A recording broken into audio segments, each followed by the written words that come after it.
ஓம் சாந்தி. நம்பிக்கையின் தீபம் ஆகுங்கள். லைட் ஹவுஸ் மைட் ஹவுஸ் ஆகுங்கள். கிரணங்களை பரப்புங்க, வைப்ரேஷன்ஸை பரப்புங்க, ஒளி அலைகளை பரப்புங்க. மனம் சொல் செயல் மூலமாக சென்றடைய முடியலையா? அப்போ ஒளி கிரணங்களை பரப்புங்க. எல்லாத்தை விட பெரிய சேவை இந்த சேவை தான். அதாவது ஒளிக்கிரணங்களை பரப்பும் சேவை, சக்திகளை பரப்பும் சேவை. ஏன்னா ஆத்மாக்கள்கிட்ட பலம் இல்லை, சக்தி இல்லை.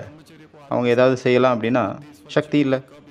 அவங்க எப்போ வருவாங்க, வந்து எப்போ முரளி படிப்பாங்க, எப்போ புரிஞ்சுப்பாங்க, எப்போ அமிர்தவேளை யோகா பண்ணுவாங்க, எப்போ தாரணை பண்ணுவாங்க, எப்பொழுது பிரம்மச்சரியத்தை தன்னுடையதாக மாற்றுவாங்க, எப்போ புத்தி சுத்தமாகும், எப்பொழுது ஞானத்தை தாரணை பண்ணுவாங்க.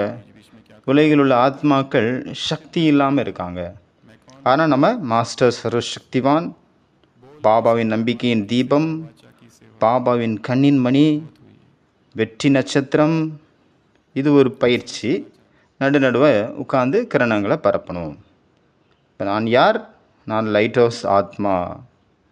வார்த்தையின் சேவை நிறைய பண்ணியாச்சு. இப்போ இந்த சேவை செய்யுங்க. ஓம் சாந்தி.